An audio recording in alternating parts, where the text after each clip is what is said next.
What is up guys, Karma Medic here and welcome back to another dose. If you're new to the channel, hi, my name is Nasser and I'm now a third year medical student studying at King's College London. Today's video is all about why I study in 4-hour blocks. And I'm not talking about 4 hours of half studying, a little bit of procrastinating and chilling here and there. I'm talking about 4 hours of productive, efficient studying in a row. Now usually when people find out that I study in 4-hour blocks as opposed to 25 minutes or 1 hour, 2 hour, even 3-hour blocks, most of them tell me that's not possible. There's no way you can stay focused for that long. You probably aren't efficient. You're probably wandering in your mind and things like that. But honestly, I genuinely study for 4 hours in a row and I'm motivated and I'm productive and I'm efficient, and I'm going to explain all of that in today's video. I'm going to explain two things. One, why I study in 4-hour blocks, and two, how I study in 4-hour blocks. So let's tackle the why first. When I sit down at my desk over here or in the library in order to study, what is my goal? My goal is to complete as much work as possible, to be as productive and as efficient as possible. Now me personally, when I get into the zone for studying, I don't want to leave that zone. I don't want to get up, I don't want to procrastinate, I don't want to change what it is that I'm doing, because I've already done the most difficult part of sitting down to study, which is to get into the studying mood and zone. And the more breaks that I take or reasons I give myself to get up and off of my desk, that's another opportunity for me to have to get back into the studying zone, which I don't want to do. So generally speaking, when I'm studying for exams, I do 2 4-hour blocks in my day from 9 till 1 and from 3 till 7,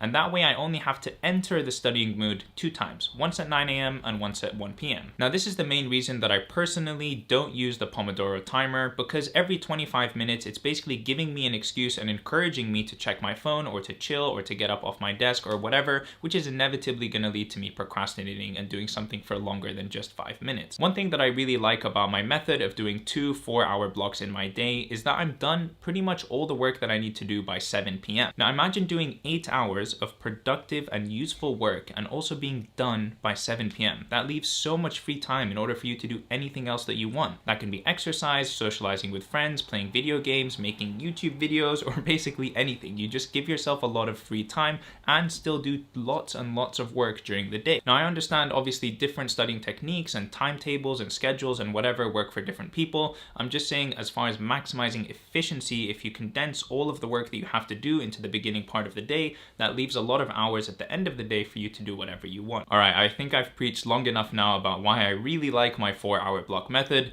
Now let me tell you how it is that I can actually stay focused and work for 4 hours in a row. I'm going to break this down into 5 key sections. The first is to plan the night before. And what I mean by this is that when I wake up in the morning and I know that I'm going to start studying at 9 a.m., I've already decided exactly what it is that I'm going to do at 9 a.m., which means that there's no friction or no time wasted in trying to figure out what do I need to study, what have I done enough of, what is left for me to do, etc, etc. I've already decided that and planned it the night before. So when I sit down at 8:59, I start exactly at 9 and I can get immediately into the studying zone. That is actually really key. If you're struggling to get into the study zone, have a predetermined plan of what it is that you're going to do during that time. So for example, tomorrow at 9 a.m. I'm going to study for the USMLE exam, which is here. So tonight, before I go to sleep, I'm going to open this book to the page that I'm going to be starting on tomorrow, and I'm going to put a pen inside of it. That way tomorrow when I take this book, which is already laying on my desk, in a nice and convenient place for me to begin work,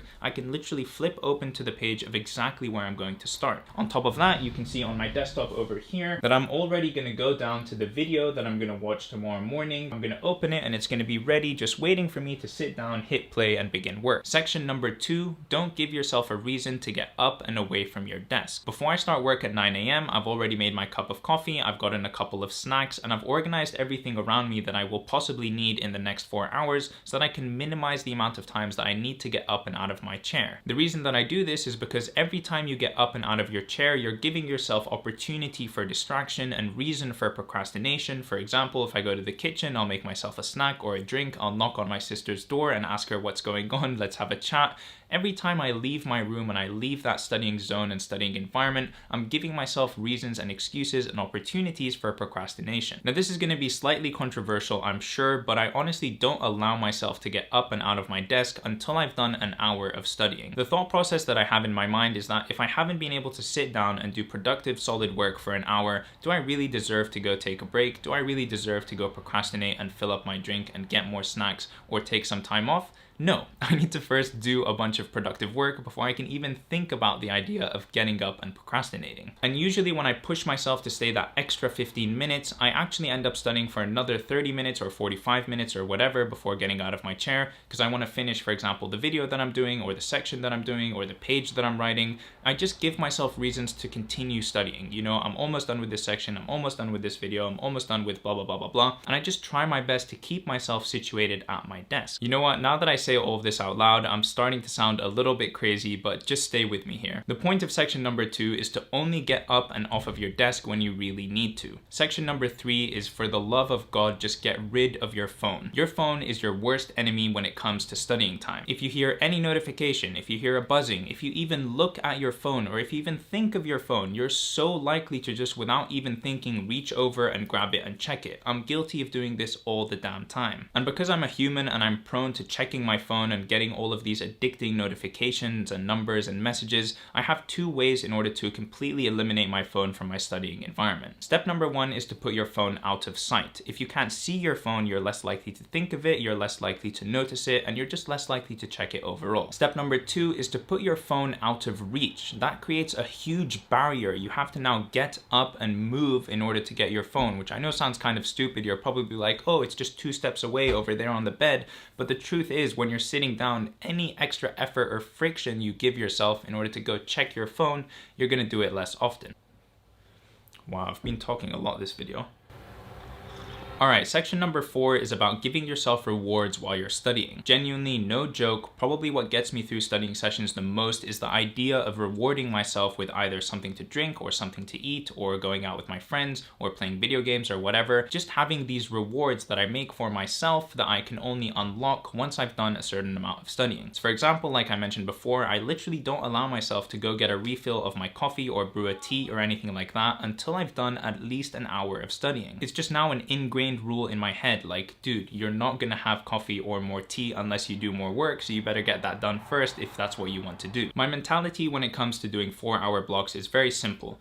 If I work from 0 till 2 hours, well then all I have to do is do the exact same thing that I just did one more time and I'll be done with my 4-hour block. It's the same thing like when I go for a 10K run. If I run 5 kilometers in one direction away from my house, well then I kind of have to run the other 5 kilometers in the opposite direction to get back home. And that way when I sit down for a 4-hour block of studying, really all I need to focus on is getting through the next 2 hours, because once I've done 2 hours, well then I just have to repeat what I've already done and I'll be done with 4 hours. I know it sounds really simple and it sounds kind of stupid, and you guys probably think I'm crazy right now, but if I just do 2 hours of studying, then I can repeat what I've done and then I've reached my goal. Okay, and the 5th and final section is about setting standards for yourself. For me personally, once I've done a 4-hour block of studying, I know that that is something that I am now capable of. And so next time I come to studying, if I study for 3 hours or 2 hours, then I'm like, well, this isn't really as best as I can do. This isn't pushing myself to my maximum efficiency or capacity. I've done a 4-hour block before. That means that I'm capable of doing it again. And I keep up that standard and I keep studying 4-hour blocks because I know that I can reach that level of capacity and productivity. It's the same thing like once I've done a 10-kilometer run, I know that I'm capable of running 10 kilometers. And so I keep running 10 kilometers every time because now that's my new baseline. That's what I'm capable of achieving. I don't like to give myself excuses or reasons to do something at a lesser level than what I've done before. I feel like I've done it once, I'm capable of doing that, and so I can keep up that standard. Now obviously you can probably see with the slippery slope that comes along with this line of thinking, I'm not crazy, I'm not a robot. I obviously have times when I can't study for 4 hours. If I follow everything that I'm saying about 80% of the time, then I'm doing a fantastic job, because the other 20% is just real life. Things happen,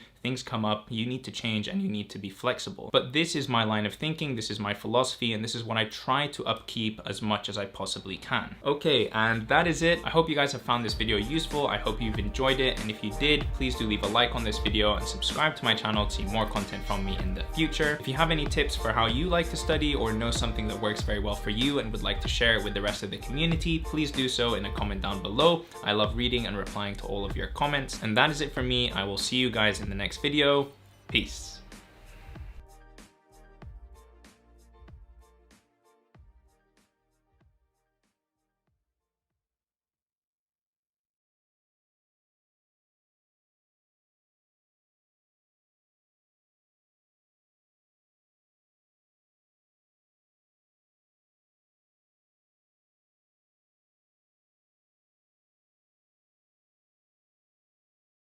What video are we doing today? Why I study in 4-hour blocks. Let's go.